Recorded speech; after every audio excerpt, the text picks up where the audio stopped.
Hello பசங்களா, என் பேர் தௌஃபிகா. நான் என்ஐடி திருச்சியில் செகண்ட் இயர் இசிஇ படிக்கிறேன். வணக்கம் பசங்களா, என் பேர் வர்ஷினி. நான் என்ஐடி திருச்சியில் செகண்ட் இயர் மெக்கானிக்கல் இன்ஜினியரிங் படிக்கிறேன். இன்னைக்கு நம்ம பார்க்க போற வீடியோ மிச்சம் இருக்கிற 4 monthsல 95+% இன் கெமிஸ்ட்ரி எப்படி வாங்குறதுன்னு தான் பார்க்க போறோம். இப்போ இன்னும் 4 months தான் ஜேஇக்கு இருக்கும்போது நம்ம இவ்வளோ நாள் கெமிஸ்ட்ரிக்கு உங்களுக்கு அது டஃப் சப்ஜெக்ட்னு தோணுச்சுன்னா நீங்கள் கவலைப்படாதீங்க.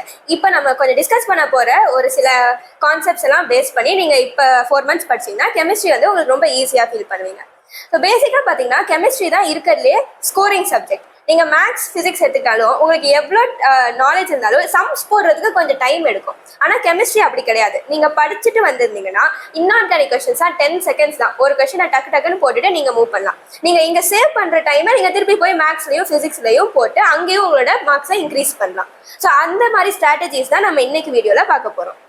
கெமிஸ்ட்ரியில 3 டாபிக்ஸ் இருக்குங்க: ஆர்கானிக், இன்ஆர்கானிக், பிசிக்கல். முதல்ல நம்ம ஆர்கானிக்ல இருந்து பார்க்கலாம்.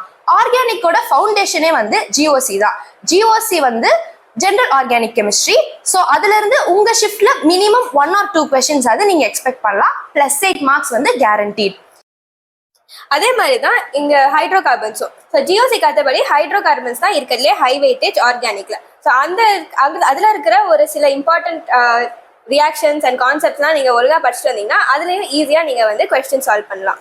இதே மாதிரி தான் அமைன்ஸ் அண்ட் கார்போனில் காம்பவுண்ட்ஸ். இதுல இருந்து நம்ம செயின் ரியாக்ஷன் கொஸ்டின்ஸ் நிறைய எக்ஸ்பெக்ட் பண்ணலாம். ஸோ அதெல்லாம் மோஸ்ட் ஆர்கானிக் பாத்தீங்கன்னா நீங்க பிஒய்க்யூஸ் பார்த்தாலே உங்களுக்கு ஒரு பேட்டர்ன் கண்டுபிடிச்சிடலாம். இந்த மாதிரி தான் ரிப்பீட்டடா கேட்கறாங்க. 1-2 ரிஏஜென்ட் மாத்தி வேணா கேட்பாங்களே தவிர புதுசா கம்ப்ளீட்டா அவுட் ஆஃப் நோவேர் உங்களுக்கு கொஸ்டின்ஸ் கேட்க மாட்டாங்க. ஸோ பிஒய்க்யூஸ் ரொம்ப முக்கியம். ஸோ இப்போதைக்கு நம்ம சாப்டர்ஸாக பார்த்தோம்ல. ஸோ இப்போ அந்த சாப்டர்லையும் எந்த கான்செப்ட்ல அதிகமாக கொஸ்டின்ஸ் வருதுங்கிறதையும் நாங்கள் லிஸ்ட் எடுத்திருக்கோம். ஸோ அந்த லிஸ்ட்டை இப்போ பார்க்கலாம்.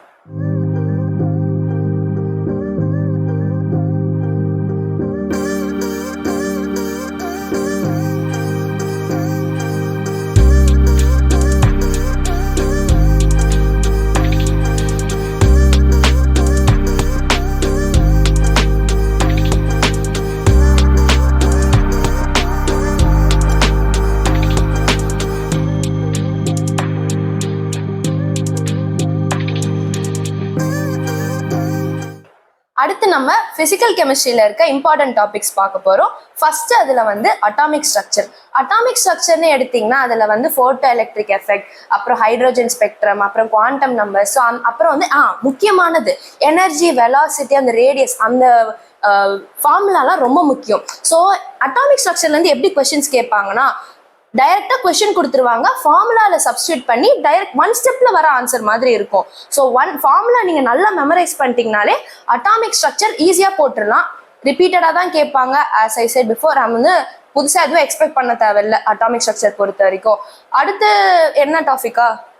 ஸோ அடுத்து சொல்யூஷன்ஸ் தான். ஸோ சொல்யூஷன்ஸ் ரொம்ப சின்ன சாப்டர் அண்ட் அதோட ஃபார்முலாஸ்லாம் பார்த்தீங்கன்னா ரொம்ப சிமிலராக இருக்கும். லைக் 2-3 ஃபார்முலாஸ் இருக்குது, ஜஸ்ட் 1 term மட்டும் டிஃப்ரெண்டா அந்த மாதிரி இருக்கும். ஸோ ஃபார்முலாஸ் மெமரைஸ் பண்ணுறதுக்குன்னு ஈஸியான சாப்டர் அப்படின்னு பார்த்தா அது சொல்யூஷன்ஸ் தான். அண்ட் அதுலேருந்து கொஸ்டின்ஸும் நிறைய கேட்பாங்க. மெயின் குவாலிகேட்டிவ் ப்ராப்பர்ட்டிஸ், அதில் ஜஸ்ட் 4 ஃபார்முலா தான். பட் அதுலேருந்து தான் சுற்றி திருப்பி கொஸ்டின்ஸ் கேட்பாங்க. ஸோ அதையுமே நீங்கள் கிளியராக வச்சுக்கோங்க. அடுத்து ஈக்குவல் வெயிட்டேஜ் இருக்கிற 2 சாப்டர்ஸ் எலக்ட்ரோ கெமிஸ்ட்ரி, அப்புறம் basic concepts of chemistry. So இதுல இருந்து நம்ம ஈக்குவல் நம்பர் ஆஃப் கொஸ்டின்ஸை எக்ஸ்பெக்ட் பண்ணலாம். எலக்ட்ரோ கெமிஸ்ட்ரின்னு எடுத்தீங்கன்னா நன்ஸ்ட் ஈக்குவேஷன், ஃபாரடேஸ் லா, இதெல்லாம் ரொம்ப முக்கியமான டாபிக்ஸ். அடுத்து பிசிசி, பேசிக்ஸ் ஆஃப் கெமிஸ்ட்ரி. இதுதான் நம்ம ஃபவுண்டேஷன் பிசிக்கலுக்கே. ஒன்ஸ் இது நீங்க தரோ பண்ணிட்டீங்கன்னா உங்களுக்கு ஸ்பீட் நல்லா பிக்கப் பண்ணிடுவீங்க மற்ற பிசிக்கல் கெமிஸ்ட்ரி சாப்டர் சால்வ் பண்றதுக்கு. பேசிக்காக ஃபிசிக்கல் கெமிஸ்ட்ரிக்கு மெயின் இது பிஒய்க்யூஸ் தான். Like most of the time நீங்கள் பிஒய்க்யூ புக்கே திருப்பி பார்த்தீங்கன்னா அதே கொஸ்டின் நம்பர் மட்டும் தான் மாற்றி திருப்பி கேட்டிருப்பாங்க. ஸோ நீங்கள் ஃபிசிக்கல் கெமிஸ்ட்ரியில் எல்லா டைப்ஸ் ஆஃப் கொஸ்டின்ஸ் இது வரைக்கும் ப்ரீவியஸ் இயரில் என்ன கேட்டிருக்காங்க நீங்கள் போட்டு பார்த்து அதில் நீங்கள் தரவாக இருந்தீங்கன்னா உங்களுக்கு வரப்போகிற கொஸ்டின்ஸ் எதுவுமே நியூவாக இருக்காது. அதே மாதிரி தான் இருக்கும். நீங்கள் ஈஸியாக சால்வ் பண்ணிடலாம். Next inorganic. இன்ஆர்கானிக்னு எடுத்துக்கிட்டீங்கனாலே என்சிஆர்டி நீங்க பைஹார்ட் பண்ணிட்டாலே போதும். 4 months தானே இருக்கு. 4 monthsல ஈஸியா படிச்சிடலாம். பர் டே ஒரு நாளைக்கு 2-3 பேஜ் நீங்க படிச்சாலே கண்டினியூஸா 4 மாசத்துல இன்ஆர்கானிக் ஈஸியா நீங்க படிச்சிடலாம். அண்ட் இன்ஆர்கானிக் பொறுத்த வரைக்கும் 10 செகண்ட் தான், 10-15 செகண்ட் தான் ஆகும் ஒரு கொஸ்டின் சால்வ் பண்றதுக்கு. ஆர்கானிக்னாலும் 1 or 2 minutes ஆகும். பிசிக்கலுமே 2-3 minutes ஆகும். பட் இன்ஆர்கானிக் எடுத்தீங்கன்னா 10 10 செகண்ட் உங்களுக்கு ஆன்சர் தெரிஞ்சதுன்னா டக்குன்னு போயிடலாம். +4 மார்க்ஸ். இதை விட இந்த ஹோல் பேப்பர்லயே மேத், பிசிக்ஸ், கெமிஸ்ட்ரியிலே வந்து இதுல தான் நீங்க ஈஸியா ஸ்கோர் பண்ணலாம்.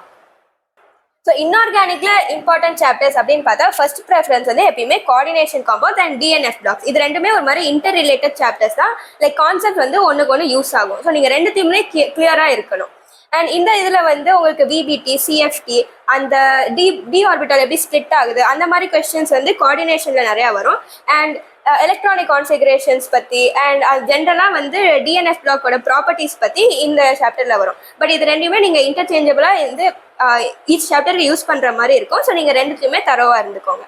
அண்ட் ரொம்ப வந்து வெயிட்டேஜ் அதிகமாக இருக்கிற ஒரு சாப்டர் வந்து கெமிக்கல் பாண்டிங். ஸோ கெமிக்கல் பாண்டிங்க்கும் நீங்கள் வந்து டைம் நல்லா ஒதுக்கி நல்லா வந்து கான்செப்ட்ஸை கிளியராக படிச்சுக்கோங்க. ஏன்னா கேட்குற கொஸ்டின்ஸ் வந்து உங்கள் கான்செப்ட் டெஸ்ட் பண்ணுற மாதிரி தான் இருக்குது. இப்போ வந்து ட்ரெண்டாக இருக்கட்டும், அதே மாதிரி எவ்வளோக்கு எவ்வளோ கெமிக்கல் பாண்டிங் உங்களுக்கு முக்கியமோ பீரியாடிக் ப்ராப்பர்ட்டிஸ், ஏன்னா பீரியாடிக் ப்ராப்பர்ட்டிஸ்ல தான் வந்து நம்ம ட்ரெண்ட்ஸ் பற்றி பேசியிருப்பாங்க. ஸோ நீங்கள் வந்து பீரியாடிக் அந்த ட்ரெண்ட்ஸ் நல்லா புரிஞ்சுக்கிட்டீங்கனாலே ஓவரால் இன்ஆர்கானிக்ல வந்து நீங்கள் வந்து லாஜிக் யூஸ் பண்ணலாம், லைக் ஒரு கொஸ்டின் ஆன்சர் எடுக்கிறதுக்கு. ஸோ அதனால பீரியாடிக் ப்ராப்பர்ட்டியும் கொஞ்சம் இம்பார்ட்டன்ஸ் கொடுத்து படிங்க. நீங்க இன்ஆர்கானிக்ல இருந்து ஒரு 4 to 5 கொஸ்டின்ஸ் அதை எக்ஸ்பெக்ட் பண்ணலாம். யோசிச்சு பாருங்களேன், 1 minute 4 to 5 கொஸ்டின், 5 கொஸ்டின் போடுறீங்கன்னு வச்சுக்கோங்க. 5 into 4 எவ்வளோ? 20 மார்க்ஸ். ஈஸியா 20 மார்க்ஸ் வாங்கிடலாம். இப்போ நம்ம ஹையஸ்ட் எக்ஸ்பெக்டேஷன் சாப்டர்ஸ்லாம் பார்த்துட்டோம். இப்போ ஜென்ரலா கெமிஸ்ட்ரிக்குன்னு வந்து சில டிப்ஸ் இருக்கு, அது என்னன்னு பார்க்கலாமா? ஷூர். ஸோ இப்போ வந்து பிசிக்கல் பொறுத்த வரைக்கும் நீங்க வந்து பிஒய்கியூஸ் தான். முன்னாடியே சொன்ன மாதிரி நீங்க பிஒய்கியூஸ் ப்ராக்டிஸ் பண்ண உங்களுக்கு பிசிக்கல் வந்து ரொம்ப ஸ்ட்ராங் ஆகும். ஸோ நீங்க டெய்லி ஜஸ்ட் ஒரு 4 to 5 பிஒய்கியூஸ் நீங்க டெய்லி போட்டு பாருங்க. அண்ட் லைக் டிஃப்ரெண்ட் டைப்ஸா போட்டு பாருங்க. ஸோ அப்போ வந்து உங்களுக்கு 4 months நீங்க அந்த மாதிரி பண்றீங்கன்னா எல்லா டைப்ஸ் ஆஃப் கொஸ்டின்ஸ் நீங்க கவர் பண்ணிடுவீங்க.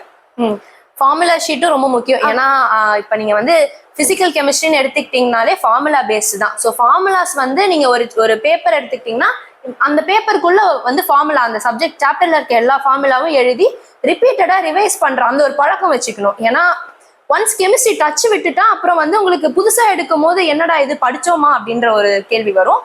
அதனால ரெகுலரா வந்து ஃபார்முலா வந்து ரிவைஸ் பண்ணிக்கிட்டே இருங்க. அடுத்து வந்து ஆர்கானிக் கெமிஸ்ட்ரியில நீங்க எப்படி படிக்கணும், நிறைய ரியாக்ஷன்ஸ் இருக்கு அப்படின்னு யோசிச்சீங்கன்னா மெக்கானிசம் வந்து ஒரு ஷார்ட் நோட்டா நீங்க எழுதி வந்து ஒரு சார்ட் மாதிரி வச்சுக்கோங்க. ஸோ வந்து நீங்க வந்து அதை இந்த சாப்டர் ரிவைஸ் பண்றீங்க இன்னைக்குன்னா நீங்க ஃபுல்லா அந்த சாப்டர் நோட்ஸ் படிக்கணும்னு அவசியம் இல்லை. ரிவிஷனுக்கு அந்த சார்ட் நீங்க பார்த்தாலே போதும், அதுலயே நீங்க கவர் பண்ணிடுவீங்க. அப்புறம் இன்ஆர்கானிக் முன்னாடி சொன்ன மாதிரி தான் என்சிஆர்டி வந்து லைன் பை லைன் நீங்க தரோவா படிச்சிருந்தாலே எக்ஸாம்ல வர எல்லா கொஸ்டின்ஸுமே கண்டிப்பா நீங்க ஆன்சர் பண்ணிடலாம். ஸோ என்சிஆர்டியை மட்டும் நீங்க வந்து பர்ஃபெக்டா மெமரைஸ் பண்ணி வச்சுக்கோங்க. ஸோ இவ்வளோ நாள் வந்து நம்ம எப்படி படிக்கிறது அப்படின்னு ஃபுல்லா பார்த்தாச்சு. ஃபைன். ஸோ அப்போ எக்ஸாம்ல என்ன பண்றது? ஓகே, கெமிஸ்ட்ரி பேப்பர் ஓப்பன் பண்ண உடனே நீங்க ஒரு இது வந்து இப்படிதான் ஆரம்பிக்கணும்னு இல்லை, ஃபர்ஸ்ட் கொஸ்டின் செகண்ட் கொஸ்டின் அப்படின்னு இல்லை. கொஸ்டின் பேப்பர் ஃபுல்லா கோ த்ரூ பண்ணுங்க. எல்லா கொஸ்டின்ஸும் படிச்சுட்டு எதெல்லாம் இன்ஆர்கானிக் இருக்கோ முதல்ல அதை அட்டெம்ப்ட் பண்ண ட்ரை பண்ணுங்க. இப்போ இந்த பதிவோட எண்டுக்கு வந்துட்டோம். ஐடியல் ஸ்கோர் டார்கெட் நீங்க என்ன வாங்கணும்னு பார்த்தீங்கன்னா ஒரு 60 மார்க்ஸ். அதாவது 60 மார்க்ஸ் வாங்கணும்னா கரெக்டா 15 கொஸ்டின் நீங்க போட்டீங்கன்னா 15 into 4 60 மார்க்ஸ் ஈஸியா வாங்கிடலாம். ஸோ 60 மார்க்ஸ் வாங்கினாலே நமக்கு ஒரு 95+% ஈஸியா வாங்கிடலாம். நாங்கள் மேலே சொன்ன டாபிக்ஸ் வந்து நல்லா ஃபோக்கஸ் பண்ணாலே நீங்க வந்து மோர் தென் ஹாஃப் லைக் ஈஸியா நீங்க அதை போட்டுடலாம். அதை தவிர்த்து நம்ம ரெகுலர் ப்ராக்டிஸ், எந்த சப்ஜெக்டா இருந்தாலுமே ரெகுலர் ப்ராக்டிஸ் ரொம்ப முக்கியம். ஸோ நீங்க ரெகுலரா ப்ராக்டிஸ் பண்ணிட்டே இருங்க. ஸோ இந்த வீடியோ உங்களுக்கு யூஸ்ஃபுல்லா இருந்திருக்கும்னு நம்புறோம். அப்படி எதுவும் வேற ஏதாச்சும் டவுட்ஸ் இருந்துச்சு எதுனாலுமே கமெண்ட் செக்ஷன்ல போடுங்க. All the best from team ignite.